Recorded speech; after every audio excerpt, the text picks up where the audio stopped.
അപ്പൊ നമ്മൾ എത്തിയിരിക്കുന്ന നമ്മുടെ ക്വസ്റ്റ്യൻ ഡിസ്കസ് പാർട്ടുമായിട്ടാണ്. അപ്പോ നമുക്കിനി നോക്കാം. എല്ലാവർക്കും അറിയുന്ന ക്വസ്റ്റ്യൻ ആണ്. തുടങ്ങിക്കോളൂ. എന്താ നമ്മളെ റിവറ്റിംഗ് പർപ്പസിന് ഉപയോഗിക്കുന്ന ഹാമർ. റിവറ്റിംഗ് പർപ്പസിന് ഉപയോഗിക്കുന്ന ഹാമർ ഏതാണെന്ന് ചോദിച്ചാൽ ഏതാണ്? ബോൾ പീൻ ഹാമർ ആണ്, സംശയമില്ല അല്ലെ. അപ്പൊ സ്ലഡ്ജ് ഹാമറിന്റെ ഉപയോഗം ചോദിച്ചാൽ എന്താ പറയാ? സ്ലഡ്ജ് ഹാമറിന്റെ ഉപയോഗം ചോദിച്ചാൽ എന്താ പറയാ? ഹെവി ആയിട്ടുള്ള വർക്കുകൾ ഡിമോളിഷിംഗ് എന്ന് പറയും. ഡിമോളിഷിംഗ് എന്ന് പറഞ്ഞാൽ നമുക്ക് എന്താ പറയാ, പൊളിക്കുക, അടിച്ചു പൊട്ടിക്കുക, അങ്ങനെയൊക്കെ ഉള്ളതാണ് ഡിമോളിഷിംഗ് എന്ന് പറയുന്നത്. ഓക്കെ, ഡിമോളിഷിംഗ് വർക്കുകൾക്കൊക്കെ ഉപയോഗിക്കുന്ന ഹാമർ ആണ് എന്ത്? സ്ലഡ്ജ് ഹാമർ എന്ന് പറയുന്നത്. പിന്നെ ക്രോസ് പീൻ ഹാമർ ഉണ്ട്, അതേപോലെ തന്നെ എന്തുണ്ട്? സ്ട്രൈറ്റ് പീൻ ഹാമറും ഉണ്ട്. അപ്പൊ വ്യത്യസ്തമായിട്ടുള്ള ഹാമറിന്റെ ടൈപ്പുമായി ബന്ധപ്പെട്ട കാര്യങ്ങളൊക്കെ എന്ത് ചെയ്യാൻ സാധ്യതയുണ്ട്? പരീക്ഷയിൽ ക്വസ്റ്റ്യൻ വരാൻ സാധ്യതയുണ്ട്. ഇതേപോലെ ഒരു ഹാമർ ആണ് എന്ത്? Club hammer. ക്ലബ് ഹാമർ എന്ന് പറഞ്ഞാൽ എന്താ? ക്ലബ് ഹാമർ എന്ന് പറയുന്ന മറ്റൊരു പേരെന്താ? Sludge hammer. ലംബ് ഹാമർ ആണ് കേട്ടോ. Club hammers are also lamb hammer. ഇത് സ്ലഡ്ജ് ഹാമർ തന്നെയാണ്, പക്ഷെ സ്ലഡ്ജ് ഹാമറിന്റെ ഒരു ചെറിയ രൂപം. സ്ലഡ്ജ് ഹാമർ തന്നെയാണ്, പക്ഷെ സ്ലഡ്ജ് ഹാമറിന്റെ ഒരു ചെറിയ രൂപമാണ് എന്ത്? Club hammer. സാധാരണ സ്ലഡ്ജ് ഹാമർ നമുക്കറിയാം, ഈ പാറ പൊട്ടിക്കാനൊക്കെ വേണ്ടി ഉപയോഗിക്കുന്ന വളരെ സൈസുള്ള എന്തുണ്ട്? സ്ലഡ്ജ് ഹാമർ ഒക്കെ ഉണ്ട്. അത് സാധാരണ സ്ലഡ്ജ് ഹാമർ. സ്ലഡ്ജ് ഹാമറിന്റെ ഒരു ചെറിയ രൂപം, വളരെ ചെറിയ രൂപമാണ് എന്ത്? ക്ലബ് ഹാമർ എന്ന് അറിയപ്പെടുന്ന ഈ ചിത്രത്തിൽ കാണുന്ന ഹാമർ. ക്ലബ് ഹാമർ എന്ന് പറയുന്ന മറ്റൊരു പേരെന്താണെന്ന് ചോദിച്ചാൽ എന്താണ്? ലംബ് ഹാമർ എന്നാണ് പറയാം. ക്ലബ് ഹാമറിന് പറയുന്ന മറ്റൊരു പേരെന്താണെന്ന് ചോദിച്ചാൽ ക്ലബ് ഹാമറിന് പറയുന്ന മറ്റൊരു പേരെന്താണ്? ലംബ് ഹാമർ ആണ് എന്ന് മനസ്സിലാക്കി വെക്കാം. Lamb hammers are also called club hammer. ഇത് എന്തിനു വേണ്ട? ലൈറ്റ് ഡിമോളിഷിംഗ് വർക്ക് എന്ന് പറയാം. ലൈറ്റ് ഡിമോളിഷിംഗ് എന്ന് പറയാൻ ചെറിയ വല്ല വസ്തുക്കളും ഒക്കെ അടിച്ചു പൊട്ടിക്കണം എന്നൊക്കെ ഉണ്ടെങ്കിൽ ലൈറ്റ് ആയിട്ടുള്ള ഡിമോളിഷിംഗ് വർക്കുകൾക്ക് ഉപയോഗിക്കാം. അതേപോലെ ചിസലുകളുടെ കൂടെ ഉപയോഗിക്കാം. ആണി, മേസണറി നെയിൽസ്, ആണി തറയ്ക്കുന്നതിന് വേണ്ടി, മേസണറി നെയിൽസ് ആണി തറയ്ക്കുന്നതിനൊക്കെ വേണ്ടിയിട്ട് ഒന്ന് ഉപയോഗിക്കാം. നമ്മുടെ ലംബ് ഹാമറുകൾ ഉപയോഗിക്കാം. ജസ്റ്റ് ഉപയോഗമൊക്കെ ഒന്ന് പഠിച്ചു വെക്കുക, മറ്റുള്ള പേരുകളൊന്നും പഠിച്ചു വെക്കുക. ഞാൻ പറഞ്ഞ മൊഡ്യൂളിൽ നിന്ന് ആകെ 3-4 മാർക്കുള്ള ക്വസ്റ്റ്യനെ വരുള്ളൂ. പക്ഷെ ഏത് രീതിയിൽ ക്വസ്റ്റ്യൻ വന്നാലും നമുക്ക് എഴുതാൻ പറ്റും. അതുകൊണ്ട് ജസ്റ്റ് പറയുന്നു എന്ന് മാത്രം. ഇത് സ്ഥിരമായി പരീക്ഷയ്ക്ക് കണ്ടുവരുന്ന ഒരു ക്വസ്റ്റ്യൻ ആണ്. എന്താ ഉത്തരം? മാർക്കെങ്കിലും അറിയുമെങ്കിൽ എന്ന് പറഞ്ഞേ. എന്താണ് ഉത്തരം വരുന്നത്? നമ്മളെ മാർക്കിംഗ് പർപ്പസിന് ഉപയോഗിക്കുന്ന 250 ഗ്രാം ആണ് കേട്ടോ. സ്ഥിരമായി ചോദിക്കുന്ന മറ്റൊരു ക്വസ്റ്റ്യൻ ആണ്. പരീക്ഷയിൽ സ്ഥിരമായി ITI നിലവാരത്തിലുള്ള പരീക്ഷയിൽ സ്ഥിരമായി ചോദിക്കുന്ന ഒരു ക്വസ്റ്റ്യൻ ആണ്. മാർക്കിംഗ് പർപ്പസിന് ഉപയോഗിക്കുന്ന ഹാമറുകളുടെ ഭാരം എത്രയാണെന്ന് ചോദിച്ചാൽ അത് 250 ഗ്രാം ആണ് പറയാറുള്ളത്. 250 ഗ്രാം ഒക്കെയാണ് മാർക്കിംഗ് പർപ്പസിന് ഉപയോഗിക്കുന്ന ഹാമറുകളുടെ ഭാരമായിട്ട് 250 ഗ്രാം ആണ് ഉത്തരം വരുന്നത്. ബോൾ പീൻ ഹാമർ ഓൾറെഡി നമ്മൾ പറഞ്ഞു, വെറ്റിങ്ങിനൊക്കെ വേണ്ടി ഉപയോഗിക്കുന്ന ഹാമറാണ് ബോൾ പീൻ ഹാമർ. പക്ഷെ പരീക്ഷയ്ക്ക് മറ്റൊരു ക്വസ്റ്റ്യൻ ചോദിക്കും. ജനറൽ ആയിട്ട് വർക്ക്ഷോപ്പുകളിൽ ഉപയോഗിക്കുന്ന, ജനറൽ വർക്കുകൾക്ക് ഉപയോഗിക്കുന്ന ഹാമർ ഏതാണെന്ന് ചോദിക്കും. നിങ്ങൾ എഞ്ചിനീയറിംഗിലോ അല്ലെങ്കിൽ പോളിയിലോ അതല്ലെങ്കിൽ ITI പഠിച്ച ഒന്ന് ആലോചിച്ച് നോക്കി അറിയാൻ സാധിക്കും. അവിടെ നമ്മൾ വർക്ക്ഷോപ്പില് ഏറ്റവും കൂടുതൽ കാണുന്ന ക്രോസ് പീൻ ഹാമറോ സ്ലഡ്ജ് ഹാമറോ ഒന്നുമല്ല. ജനറൽ ആയിട്ടുള്ള വർക്കുകൾക്കൊക്കെ നമ്മൾ ഉപയോഗിക്കുന്ന ഏത് ഹാമർ തന്നെയാണ്? ബോൾ പീൻ ഹാമർ തന്നെയാണ്. ജനറൽ വർക്കുകൾക്കൊക്കെ, വർക്ക്ഷോപ്പുകളിലെ ജനറൽ വർക്കുകൾക്കൊക്കെ ഉപയോഗിക്കുന്ന ഏതാണ്? ബോൾ പീൻ ഹാമർ തന്നെയാണ്. റിവറ്റിംഗ് പോലുള്ള ആവശ്യങ്ങൾക്ക് അതിന്റെ പീൻ ഉപയോഗിക്കും. ജനറൽ സ്ട്രൈക്കിംഗ് പർപ്പസിന് എന്ത് ഉപയോഗിക്കും? അതിന്റെ ഫേസ് എന്ന് പറയുന്ന ഭാഗവും ഉപയോഗിക്കും. അറിയുന്ന കാര്യമാണ്, ജസ്റ്റ് പറഞ്ഞു പോകുന്നു. ക്രോസ് പീൻ ഹാമർ നമുക്കറിയാം എവിടേക്കാണ് നമ്മൾ അടിക്കുന്നത്, അതിന്റെ ലൈൻ ഓഫ് സ്ട്രൈക്ക്, അതായത് നമ്മൾ അടിക്കുന്ന ഡയറക്ഷനിൽ ക്രോസ് പീൻ ഹാമർ എന്ന് പറയുന്നത്. ലൈൻ ഓഫ് സ്ട്രൈക്കിംഗിന്റെ സ്പ്രെഡ് മെറ്റലിൻ വൺ ഡയറക്ഷൻ. ഇതേ വഴി ഇങ്ങനെ പഠിച്ചു വെക്കുക. Which hammers are used to spread metal in one direction in the line of strike. അടിക്കുന്ന ലൈനിന്റെ സ്ട്രൈറ്റ് ആയിട്ട് എന്ത് ചെയ്യണം? ഒരു ഡയറക്ഷനിൽ മാത്രം മെറ്റൽ സ്പ്രെഡ് ചെയ്യണമെന്നുണ്ടെങ്കിൽ അവിടെ നമ്മൾ ക്രോസ് പീൻ ഹാമറും, 90 ഡിഗ്രി ആയിട്ട് മെറ്റൽ സ്പ്രെഡ് ചെയ്യണമെന്നുണ്ടെങ്കിൽ ഇവിടെ നിന്ന് അടിക്കുന്നു, അല്ലെങ്കിൽ 90 ഡിഗ്രി ആയിട്ട് മെറ്റൽ. ഓക്കെ, അപ്പൊ ക്രോസ് പീൻ ഹാമർ, ഓരോ ഹാമർ ഞാൻ പറയാം. ബോൾ പീൻ എല്ലാവർക്കും അറിയാം. ജനറൽ പർപ്പസിന് ഉപയോഗിക്കുന്ന ഹാമർ എന്ന് ചോദിച്ചാൽ ബോൾ പീൻ പറയാം.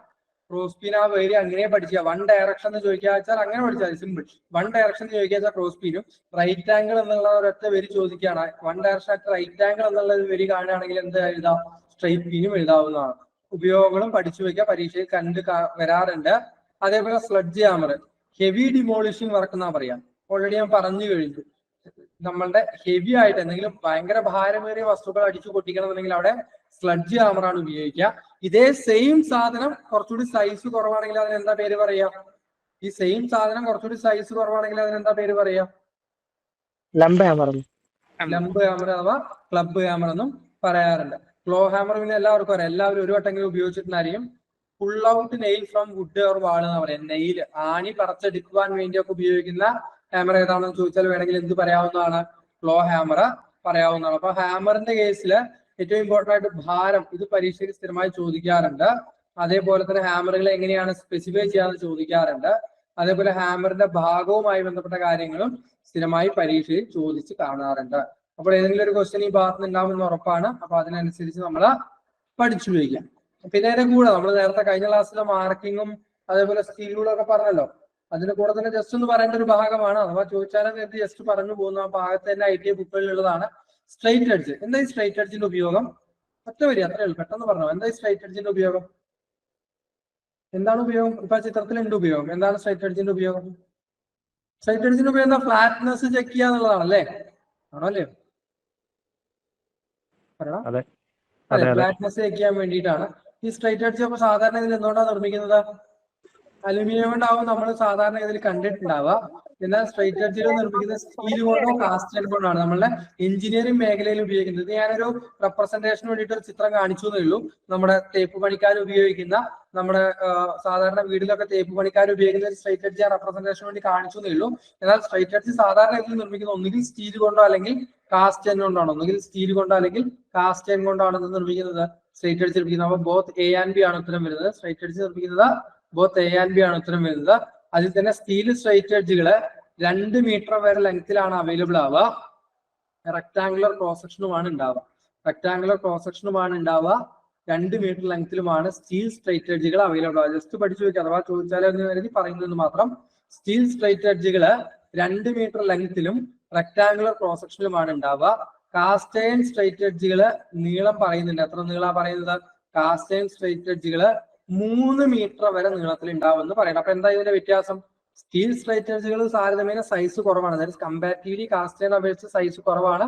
2 മീറ്റർ ലെങ്ത്തിലൊക്കെ ഉണ്ടാവുള്ളൂ. നമ്മളുടെ കാസ്റ്റ് അയൺ സ്ട്രൈറ്റ് എഡ്ജുകള് 3 മീറ്റർ ലെങ്ത്തിൽ ഉണ്ടാവുമെന്നാണ് പറയുന്നത്. കാസ്റ്റ് അയൺ സ്ട്രൈറ്റ് എഡ്ജുകള് 3 മീറ്റർ ലെങ്ത്തിൽ വരെ ഉണ്ടാകുമെന്നാണ് പറയുന്നത്. ഓക്കെ, അപ്പൊ ഓരോ സ്ട്രൈറ്റ് എഡ്ജ് ജസ്റ്റ് ഞാൻ പറഞ്ഞല്ലോ, അഥവാ ചോദിച്ചാലോ എന്ന് കരുതി ആ ഭാഗത്ത് സ്റ്റീൽ റൂളിലൊക്കെ ഭാഗത്തുള്ളത് ജസ്റ്റ് ഒന്ന് പറഞ്ഞു എന്ന് മാത്രം. ഇതും ക്വസ്റ്റ്യൻ ആയിട്ട് കണ്ടിട്ടുണ്ട്, അതുകൊണ്ടാണ് പറയുന്നത്. ഓക്കെ, അപ്പൊ സ്റ്റീൽ റൂള്, അതേപോലെ സ്ക്രൈബർ, പഞ്ച്, അതേപോലെ വൈസ് വളരെ കൃത്യമായിട്ട് നമ്മൾ പഠിച്ചിട്ടുണ്ടായിരുന്നു. ലെഗ് വൈസ്, പിൻ വൈസ്, പൈപ്പ് വൈസ്, അതേപോലെ തന്നെ വ്യത്യസ്തങ്ങളായിട്ടുള്ള വൈസുകളെ കുറിച്ച് നമ്മൾ വളരെ കൃത്യമായിട്ട് കഴിഞ്ഞ കുറെ ക്ലാസ്സുകളിലായിട്ട് പഠിച്ചിട്ടുണ്ടായിരുന്നു അല്ലെ.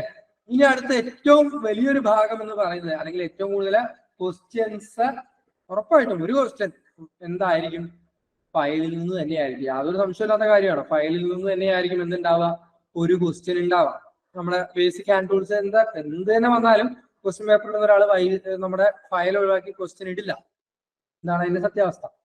അപ്പൊ നമുക്കറിയാം ഫയലിന്റെ കേസിൽ എന്തൊക്കെയാ പഠിക്കാനുള്ളത്. നിങ്ങൾ തന്നെ പറഞ്ഞ ഫയൽ എങ്ങനെയൊക്കെ പഠിക്കണം. നമ്മളത് വളരെ കൃത്യമായിട്ട് ക്ലാസ്സിൽ പഠിച്ചിട്ടുണ്ടായിരുന്നു.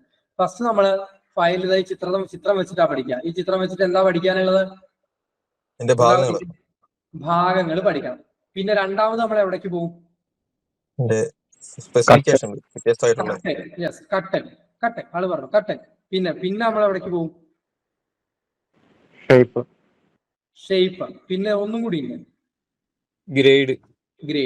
ഇത്രയും പഠിച്ചിരിക്കണം. അത് ഈ വെൽഡിങ് എന്നല്ല, ടേണിങ് എന്നല്ല, ഫിറ്റിംഗ് എന്നല്ല, ട്രീറ്റ്മെന്റ് എന്നല്ല, ITI നിലവാരമുള്ള പരീക്ഷ അല്ലെങ്കിൽ മെക്കാനിക്കൽ ആയിട്ടുള്ള പരീക്ഷകൾ എഴുതുന്നുണ്ടോ ഉറപ്പായിട്ടും ഫയലിൽ ഇത്രയും കാര്യങ്ങൾ പഠിക്കണം. പിന്നെ ഫിറ്ററൊക്കെ ആകുമ്പോൾ അതിലെ സ്പെഷ്യൽ ടൈപ്പ് ഫയലുകളെ കുറിച്ചും കാര്യങ്ങളെ കുറച്ചുകൂടി ഡീറ്റെയിൽ ആയിട്ട് പഠിക്കണം. അത് ഒഴിവാക്കാം, പിന്നീട് നോക്കാം. ഇപ്പൊ ഇത്രയെങ്കിലും ബേസിക് ആയിട്ട് ഫയലിന്റെ ഭാഗങ്ങള്, ഫയലിന്റെ കട്ട്, ഷേപ്പ്, ഗ്രേഡ്, ഈ 4 കാര്യങ്ങളും നിർബന്ധമായിട്ടും പഠിച്ചിരിക്കണം. അതിൽ ആദ്യത്തെ ക്വസ്റ്റ്യൻ ആണിത്. എന്താ? ഫയലിന്റെ ഭാഗങ്ങളുമായി ബന്ധപ്പെട്ട ആദ്യത്തെ ക്വസ്റ്റ്യൻ. വേഗം പറഞ്ഞ ഉത്തരം. ടാങ്ക് അല്ലേ സാറേ? ഈ ഹാൻഡിലിനകത്തേക്ക് കയറിയിരിക്കുന്ന ഈ ഒരു ഭാഗം എന്താ? ടാങ്ക്. സംശയമേ ടാങ്ക് അല്ലെ. ടാങ്കിന്റെ നേരെ ഓപ്പോസിറ്റ് എന്തിനു പറയുന്ന പേര്? ടിപ്പ്. ഈ ടാങ്കിനെയും ഫയലിന്റെ ബോഡിയെയും സെപ്പറേറ്റ് ചെയ്യുന്ന ഭാഗത്തിന് പറയുന്ന പേര് ഷോൾഡർ. അപ്പൊ അതും കിട്ടി. അപ്പൊ ഫെറൂൾ എന്തിനാ?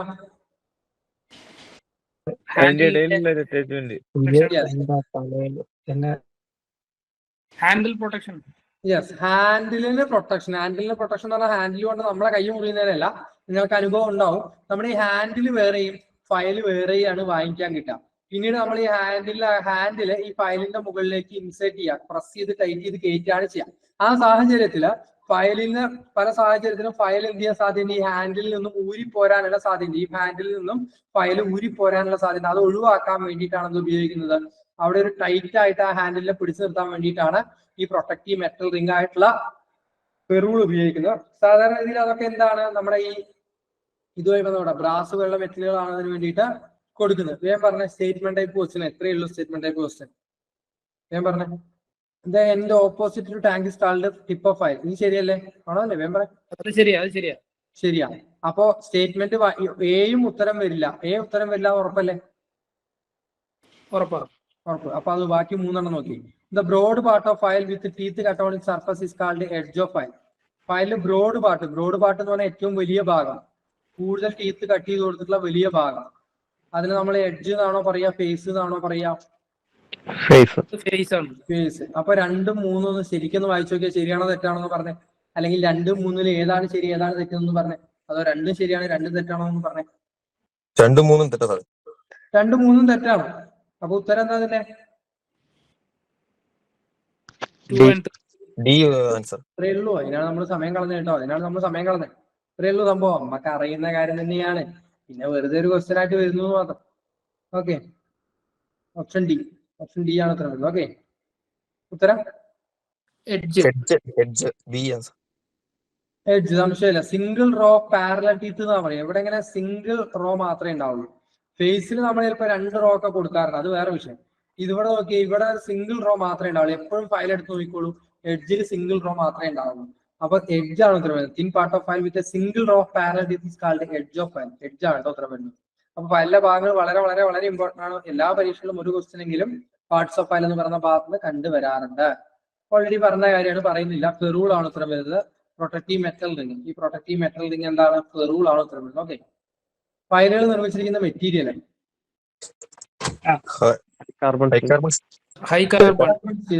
ഹൈ കാർബൺ സ്റ്റീൽ കൊണ്ടോ അല്ലെങ്കിൽ ഹൈ ഗ്രേഡ് കാസ്റ്റ് സ്റ്റീൽ എന്നും പറയുന്നുണ്ട്. രണ്ടും പറയുന്നുണ്ട്. ബോത്ത് എ ആൻഡ് ബി എന്നുള്ള രീതിയിലുള്ള ക്വസ്റ്റ്യൻസ് വരാം. ഫയലുകൾ നിർമ്മിച്ചിരിക്കുന്ന ഒന്നുകിൽ ഹൈ കാർബൺ സ്റ്റീൽ കൊണ്ടോ അല്ലെങ്കിൽ ഹൈ ഗ്രേഡ് കാസ്റ്റ് സ്റ്റീൽ കൊണ്ടോ ആണ്. അപ്പൊ ഫയൽസ് ആർ മെയ്ഡ് അപ്പോ ഒന്നുകിൽ ഹൈ കാർബൺ സ്റ്റീൽ അല്ലെങ്കിൽ ഹൈ ഗ്രേഡ് കാസ്റ്റ് സ്റ്റീൽ. അപ്പൊ ഇതിൽ ഉത്തരം എന്താ? ഹൈ കാർബൺ സ്റ്റീൽ ഉള്ള ഓപ്ഷൻ എ ആണ് ഉത്തരം വരുന്നത്. പിന്നെ ഭാഗങ്ങളെ കുറിച്ച് ഒന്ന് ജസ്റ്റ് എക്സ്പ്ലെയിൻ ചെയ്യുന്നു. അത്ര നമ്മളോട് ക്ലാസ്സിൽ പറഞ്ഞ കാര്യമാണ്. ടാങ്ക്, ടിപ്പ്, ഹാൻഡിൽ പറഞ്ഞ കാര്യങ്ങളാണ്. ഓൾറെഡി റിപ്പീറ്റ് ചെയ്യുന്നില്ല. പറഞ്ഞ ഉത്തരം എന്താണ്? ഉത്തരം ഷോൾഡർ. സംശയമേ ഇല്ല അല്ലെ? ഷോൾഡർ ആണ് ഉത്തരം. ഓപ്ഷൻ ബി ഷോൾഡർ ആണ് ഉത്തരം വരുന്നത്. Curved part of file separating tank from the body. ഈ ടാങ്ക് ഈ ബോഡിയുമായിട്ട് സെപ്പറേറ്റ് ചെയ്യുന്ന ഈ ഒരു ഭാഗം, ഈ കർവ്ഡ് ആയിട്ടുള്ള ഭാഗത്തിനെയാണ് നമ്മൾ എന്ത് പറയുന്നത്? ഷോൾഡർ എന്ന് പറയുന്നത്. ഫെറൂൾ പ്രൊട്ടക്റ്റീവ് മെറ്റീരിയൽ ആണെങ്കിൽ ഷോൾഡർ എന്ന് പറഞ്ഞാൽ കർവ്ഡ് പാർട്ട് ഓഫ് ഫയൽ എന്നുള്ളത് പഠിച്ചു വയ്ക്കാം. ഫേസും ഹീലും നമുക്കറിയാം. ഹീൽ എന്താ? ഇതാണ് ഹീല്. ഹീലിന്റെ പ്രത്യേകത എന്താ? Without teeth. ഫയലിൽ ടീത്തുകൾ ഇല്ലാത്ത ഭാഗം. ഫയലിൽ ബാക്കിയുള്ള എല്ലാ സ്ഥലങ്ങളിലും എന്തുണ്ടാവും? ടാങ്കിലും ഹീലിലും മാത്രമേ എന്തുള്ളത്തുള്ളൂ? ടീത്തുകൾ ഇല്ലാത്തതുള്ളൂ. ബാക്കിയുള്ള എല്ലാ ഭാഗത്തും എന്തുണ്ടാവും? ടീത്തുകൾ ഉണ്ടാവും. അപ്പൊ ഫയലിൽ ടീത്തുകൾ ഇല്ലാത്ത ഭാഗം ഏതാണെന്ന് ചോദിച്ചാൽ ഹീലാണ് ഉത്തരം വരുന്നത്. എഡ്ജിന് ഓൾറെഡി ക്വസ്റ്റ്യൻ നമ്മൾ ഡിസ്കസ് ചെയ്ത് കഴിഞ്ഞു. Single row of parallel teeth ഉള്ള ഭാഗത്തിനെയാണ് നമ്മൾ എഡ്ജ് ഓഫ് ഫയൽ എന്ന് പറയുന്നത്. ഉത്തരം പറഞ്ഞേ. അതിലൊന്നും കൂടി വേണം ശരിക്കും. എന്താ? ലെങ്ത് വേണം, കട്ട് വേണം, ഗ്രേഡ് വേണം, ഒന്നും കൂടി വേണ്ടേ? ടീത്താണോ സാറേ? ടീത്താണോ? ഷേപ്പാണോ? ഷേപ്പ് വേണം. ഷേപ്പ് ക്രോസ് സെക്ഷൻ വേണ്ടേ? ഇപ്പൊ ഞാൻ പറയാണ്, എനിക്കൊരു എന്താ പറയാ സിംഗിൾ റോ ഓഫ് ടീത്ത് ഉള്ള അല്ലെങ്കിൽ എന്താ പറയാ ഒരു സിംഗിൾ കട്ട് ഫയൽ വേണമെന്ന് പറഞ്ഞാൽ ഫ്ലാറ്റ് ഫയലും ഉണ്ട്, കർവ്ഡ് കട്ട് ഫയലും ഉണ്ട്, റൗണ്ട് ഫയൽ ഉണ്ട്, അങ്ങനെ കുറെ ഫയലുണ്ടല്ലോ. ഏതൊരുത്തരുന്നേ ഫയൽസ് ആർ സ്പെസിഫൈഡ്. ലെങ്ത് വേണം, കട്ട് വേണം, ഗ്രേഡ് വേണം, ക്രോസ് സെക്ഷൻ അഥവാ ഷേപ്പും വേണം. ഓക്കെ, അതാണെന്ന് വായിച്ചേ. സൊല്യൂഷന് തെറ്റായതാണ് ചോദിച്ചിട്ടുള്ളത്.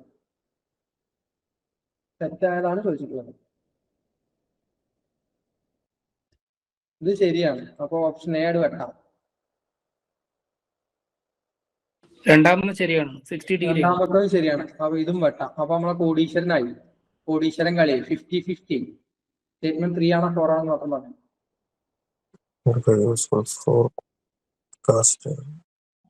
മൂന്നാമത്തെ തെറ്റാണ് സാറേ. മൂന്നാമത്തെ തെറ്റാണെന്ന് പറയുന്നുണ്ട്. നാലാമത്തെ അപ്പൊ ശരിയാവും അല്ലെ? നാലാമത്തെ ശരിയാവും. അങ്ങനെ ഒരു ഓപ്ഷൻ. അപ്പൊ ഓപ്ഷൻ സി ആണ് ശരി ഉത്തരം എന്ന് പറയുന്നത്. നോക്കാം. സിംഗിൾ കട്ട് വയർ എന്തിനു വേണ്ടി ഉപയോഗിക്കുന്നത്? അലുമിനിയം, ബ്രോൺസ്, കോപ്പർ ഒക്കെ. അലുമിനിയം, ബ്രോൺസും കോപ്പറും ബ്രാസും പോലുള്ള സോഫ്റ്റ് മെറ്റൽസിന് വേണ്ടിയിട്ടാണ് സിംഗിൾ കട്ട് വയർ ഉപയോഗിക്കുന്നത്. അപ്പൊ ഇതെന്താ? തെറ്റാണ്. ഇത് തെറ്റാണ്. ഓപ്ഷൻ സി അപ്പോൾ ശരിയാണ്. അപ്പോൾ സ്റ്റേറ്റ്മെന്റ് ടൈപ്പ് ക്വസ്റ്റ്യൻസ് നമ്മൾ ആദ്യം ചെയ്യേണ്ടത് ഇപ്പൊ നമ്മൾ ഫോളോ ചെയ്ത രീതി എന്റെ ഒരു യുക്തിയാണ്. നമ്മൾ സ്റ്റേറ്റ്മെന്റ് ടൈപ്പ് ക്വസ്റ്റ്യൻസ് ഒന്ന് ആദ്യം ചെയ്യേണ്ടത് ഇതുമല്ല ആ രണ്ടെണ്ണം കൂടെ ഒഴിവാക്കാം. പിന്നെ ബാക്കി വായിച്ചാൽ മതിയല്ലോ. അപ്പൊ ഇതിൽ നമുക്ക് പെട്ടെന്ന് ഉത്തരം കണ്ടുപിടിക്കാം. 3ഉം 4ഉം മാത്രമായിട്ട് നമുക്ക് ശ്രദ്ധ പോവുകയും പെട്ടെന്ന് ഉത്തരം കണ്ടുപിടിക്കാനും പറ്റും. അപ്പൊ ഇതിൽ മൂന്നാമത്തെ സ്റ്റേറ്റ്മെന്റ് തെറ്റായിട്ടുള്ള സ്റ്റേറ്റ്മെന്റ് ആണ്.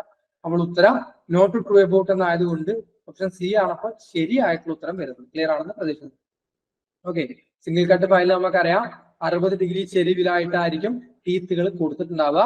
സിംഗിൾ കട്ട് ഫയലില് സോഫ്റ്റ് മെറ്റൽസ് ബ്രാസും അലുമിനിയവും ബ്രോൺസും കോപ്പറും പോലുള്ള സോഫ്റ്റ് മെറ്റൽസിന് വേണ്ടിയാണ് സിംഗിൾ കട്ട് ഫയലുകൾ ഉപയോഗിക്കുന്നതെന്നും ഓൾറെഡി നമ്മൾ പറഞ്ഞ കാര്യമാണ്. വേഗം പറഞ്ഞേ.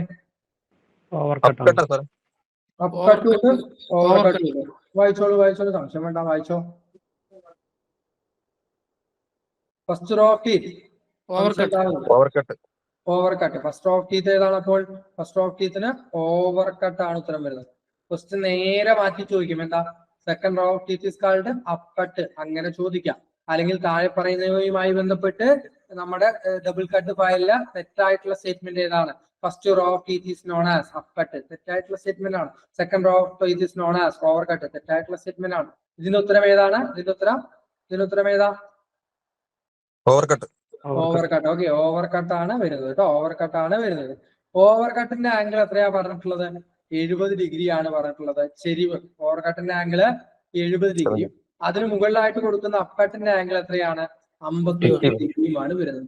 നിങ്ങൾ കഴിഞ്ഞിരിക്കുന്ന ജൂനിയർ ഇൻസ്ട്രക്ടർ, അതായത് കുറച്ച് തവണകളായിട്ട് പണ്ടൊക്കെ നടന്ന ജൂനിയർ ഇൻസ്ട്രക്ടർ പരീക്ഷകൾ നോക്കുകയാണെങ്കിലും ട്രേഡ്സ്മാൻ പരീക്ഷകൾ നോക്കുകയാണെങ്കിലും അവിടെ ഏറ്റവും കൂടുതൽ ഒരു ക്വസ്റ്റ്യൻ ചോദിച്ചിട്ടുള്ള ഈ അപ്പ് കട്ടിന്റെ ഓവർ കട്ടിന്റെ ആംഗിൾ അങ്ങോട്ടും ഇങ്ങോട്ടും മാറ്റിയിട്ടുള്ള ക്വസ്റ്റ്യൻസ് ചോദിച്ചിട്ടുണ്ട്. ഓവർ കട്ടാണ് first row of cut. Over കട്ടാണ് first row of cut. Second row of കട്ടിന് അപ്പ് കട്ട് എന്നാണ് പറയാ. ഓവർ കട്ടിന്റെ ആംഗിൾ 70 ഡിഗ്രിയും അപ്പ് കട്ടിന്റെ ആംഗിൾ എത്രയാണ്? 51 ഡിഗ്രിയുമാണ് വരുന്നത്. കാണാതെ പഠിച്ചു വെക്കുക. First rho over cut 70, second row up cut 51. അപ്പൊ ഫസ്റ്റ് റോയ്ക്കാവും കൂടുതൽ വാല്യൂ ഉണ്ട്. അങ്ങനെ പഠിച്ചത്. ഫസ്റ്റ് റോ കൂടുതൽ 70 ഡിഗ്രി, കൂടുതൽ ചെരിവ് 70 ഡിഗ്രി. സെക്കൻഡ് റോ കുറച്ച് കുറവാണ്, അപ്പൊ 51. അങ്ങനെയായിരിക്കും ഓപ്ഷൻസും വരാം. ക്ലിയർ ആണെന്ന് പ്രതീക്ഷിക്കുന്നു. ഇങ്ങനെയൊക്കെ വരും. 70, 71, 50, 51 ഒക്കെ വരും. അപ്കട്ടിന്റെ ആംഗിള് 51. ഓക്കെ, അപ്കട്ടിന്റെ angle 51. Okay, option D. Clear ആണെന്ന് പ്രതീക്ഷിക്കുന്നു. ഓക്കെ, അങ്ങനെ നമുക്ക് നിർത്താം. Good bye, good night.